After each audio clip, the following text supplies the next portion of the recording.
Hello dear student. तो आज का जैसा कि आपका टॉपिक है फंडामेंटल्स ऑफ एसी। ठीक है, तो हम एसी के बारे में इस वीडियो लेक्चर में आज जानेंगे।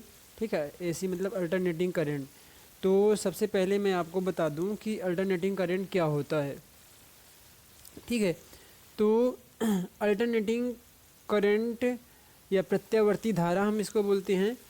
तो प्रत्यावर्ती धारा ये वे राशियां होती है जो एक निश्चित समय के बाद अपनी दिशा तथा अपने मैग्नीट्यूड को बदलती हैं। ठीक है, अल्टरनेटिंग क्वांटिटी ऐसी क्वांटिटी होती हैं जो एक निश्चित समय के बाद अपनी दिशा तथा मैग्नीट्यूड को परिमाण को बदलती हैं। मतलब समय के साथ में मैग्नीट्यूड को ये बदलते रहती हैं। तो ऐसी क्वांटिटी जो होती हैं वो अल्टरनेटिंग क्वांटिटी होती हैं। ठीक है, अल्टरनेटिंग क्वांटिटी दो प्रकार की होती हैं। ठीक है, एक होती है अल्टरनेटिंग वोल्टेज और दूसरा होता है अल्टरनेटिंग करंट। तो कोई भी अल्टरनेटिंग वोल्टेज या अल्टरनेटिंग करंट समय के साथ में या एक निश्चित समय के साथ अपनी दिशा तथा मैग्नीट्यूड को मतलब अपने परिमाण को बदलते हैं। ठीक है, जैसा कि आपको डायग्राम में भी दिखाई दे रहा है, यहाँ पर वेव फॉर्म बनाया गया है। ये समय के साथ में अपने मैग्नीट्यूड को बदलने का कार्य कंटिन्यूअस करते रहते हैं। तो जैसा कि यहाँ पर आपको वेव फॉर्म दिखाई दे रहा क्लियरली, इस वेव फॉर्म को आप देखेंगे तो यहाँ पर बताया गया है आपको कि देखिए अल्टरनेटिंग क्वांटिटी अपने समय के साथ में बदलती है। मान लीजिए यहाँ पर होता है 90 डिग्री, यहाँ 90 डिग्री होता है। ठीक है, यहाँ 360 डिग्री।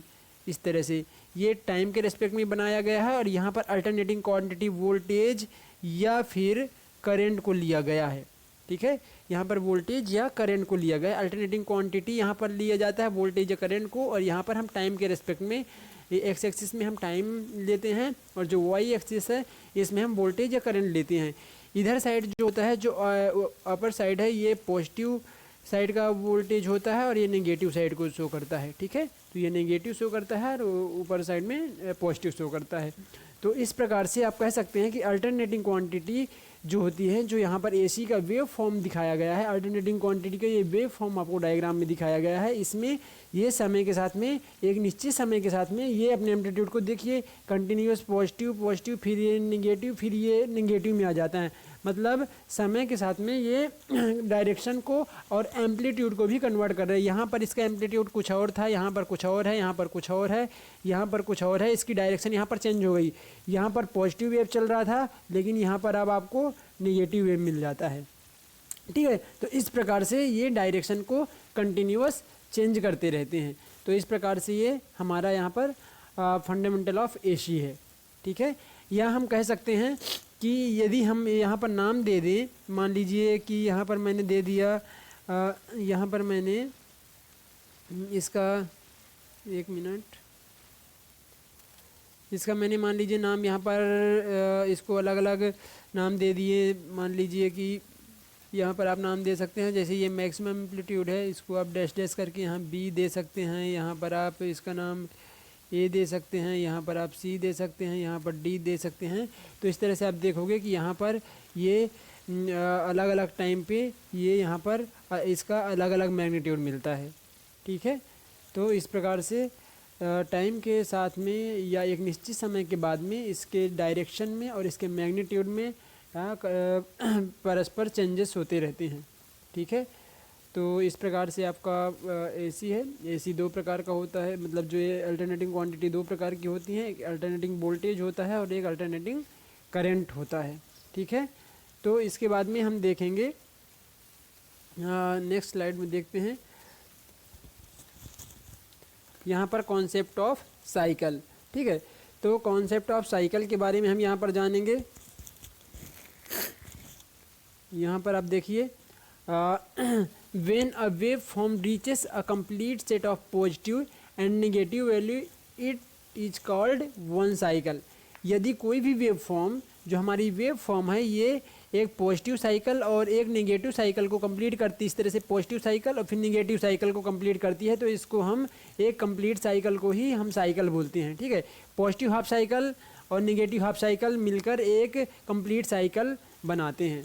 ठीक है, तो यहाँ पर आपको दिखाई दे रहा है एक साइकिल में 360 डिग्री हमारा जो वेव फॉर्म है, मतलब जो हमारा करंट या वोल्टेज है वो ट्रेवल करता है। ठीक है, तो इस तरह से ये पूरा 360 डिग्री तक वेव ट्रेवल करती है। तो ये 360 डिग्री की वेव के ट्रेवल करने को ही हम साइकिल कहते हैं।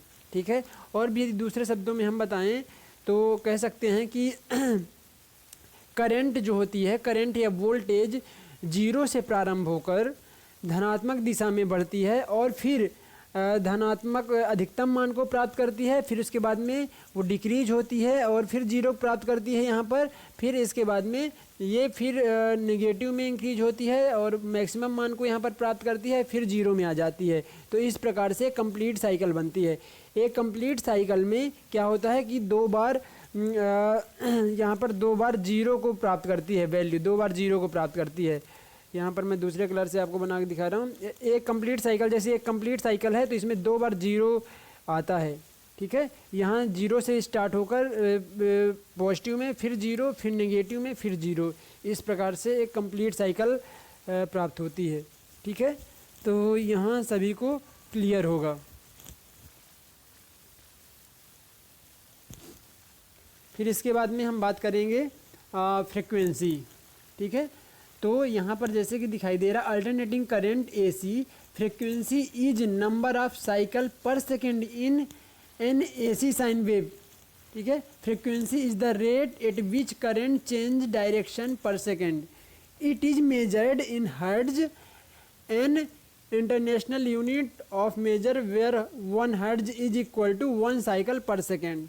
ठीक है, तो फ्रिक्वेंसी को आप कह सकते हैं कि जो एसी होती है, अल्टरनेटिंग करंट, एक सेकंड में जितने साइकिल पूरे कर लेती है उसे उस करंट की फ्रिक्वेंसी कहते हैं। ठीक है, सीधे शब्दों में बोला जाए कि अल्टरनेटिंग करंट एक सेकंड में जितने साइकिल पूरे कर लेती है उसे करंट की अल्टरनेटिंग मतलब उसे करंट की फ्रिक्वेंसी कहते हैं। ठीक है, क्लियर है सभी को? अल्टरनेटिंग करंट एक सेकंड में जितने साइकिल पूरे कर लेती है उसे उस करंट की फ्रिक्वेंसी कहते हैं। इसे एफ से डिनोट करते हैं, स्मॉल एफ से डिनोट करते हैं। ठीक है, इसे स्मॉल एफ से डिनोट करते हैं और फ्रिक्वेंसी साइकिल पर सेकंड में व्यक्त की जाती है। ठीक है, हम इसको जो मेजर करते हैं साइकिल पर सेकंड या इसकी यूनिट हर्ट्ज होती है। ठीक है, साइकिल प्रति सेकंड को ही हम हर्ट्ज भी बोलते हैं। ठीक है, तो हम यहाँ से दूसरे शब्द में हम ये भी कह सकते हैं कि जो हमारी फ्रिक्वेंसी होती है ये टाइम पीरियड का अपोजिट होती है। मतलब हम कह सकते हैं कि जो F इक्वल्स टू क्या होता है, F इक्वल्स टू 1/T, मतलब जो हमारा टाइम पीरियड होता है उसका रेसिप्रोकल होता है, उसको हम फ्रिक्वेंसी कहते हैं। तो आप इसके फॉर्मूला लिख सकते हो, इसका फॉर्मूले के रूप में आप यहाँ पर व्यक्त कर सकते हो जो आपकी फ्रिक्वेंसी है F equals to 1/T, T means time period. तो आप इस तरह से भी इसको बता सकते हो, F equals to 1/T frequency होती है। फिर यहाँ पर आपको बताया गया है कि hertz equals to 1 hertz equal to 1 cycle per second. ठीक है, तो जैसे मैंने आपको बता दिया कि 1 साइकिल पर सेकेंड बराबर होता है 1 हर्ट्ज। ठीक है, फिर इसका आप सेकेंड लाइन देखेंगे तो यहाँ पर साइकिल दिखाया गया, cycle 1 complete wave form of alternating current और वोल्टेज। तो मतलब एक कंप्लीट वेव फॉर्म को ही साइकिल कहा जाता है। मतलब पॉजिटिव हाफ साइकिल और नेगेटिव हाफ साइकिल को जब मिलाकर एक कंप्लीट वेव बनाया जाता है तो उसको हम साइकिल बोलते हैं। ठीक है, फिर इसके बाद में अल्टरनेटिंग मतलब alternation equals to 1 half of a cycle. 1 alternation मतलब अल्टरनेशन का मतलब होता है कि पॉजिटिव हाफ साइकिल या फिर नेगेटिव हाफ साइकिल, कोई भी 1 हाफ साइकिल की बात हो रही है। फिर period, the time required to produce 1 complete cycle of a wave form. तो ऐसा पीरियड होता है जिसमें एक कंप्लीट वेव फॉर्म को प्राप्त कर लेते हैं। ठीक है, तो यहाँ से आपको फ्रिक्वेंसी क्लियर होगा। ठीक है, फिर इसके बाद हम बात करेंगे टाइम पीरियड, जैसा कि आपको स्क्रीन पर दिखाई दे रहा है। तो अ टाइम पीरियड, ठीक है, हम टाइम पीरियड को कैपिटल T से डिनोट करते हैं, आप ध्यान रखेंगे। A time period is the time taken for 1 complete cycle of vibration to pass a given point. ठीक है, is the frequency of a wave form increase the time period of the wave form decrease. मतलब बताया गया है कि यदि frequency को आप इंक्रीज करते हो तो टाइम पीरियड उसका डिक्रीज हो जाता है। ठीक है। The unit for time period is second, तो हम जो यूनिट होती है, जो इसकी इकाई होती है, ये सेकेंड में मेजर करते हैं, ठीक है, टाइम पीरियड को।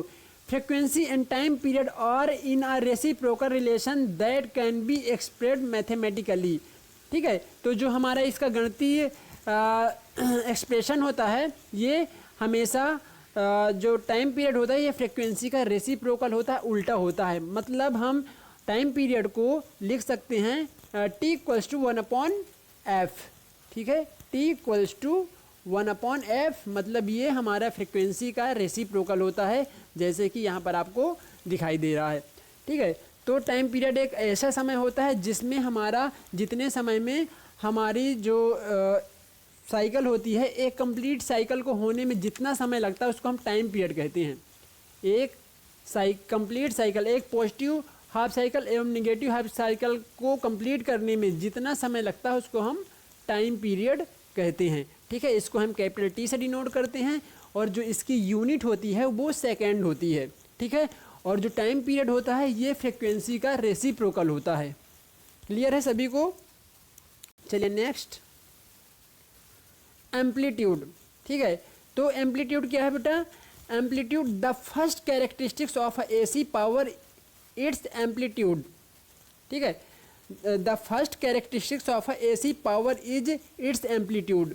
तो इसका एम्पलीट्यूड जो एसी पावर का जो पहला कैरेक्टरिस्टिक्स होती है, जो पहली विशेषता होती है, वो उसकी एम्पलीट्यूड होती है कि किसी भी एसी का एम्पलीट्यूड कितना है, ठीक है।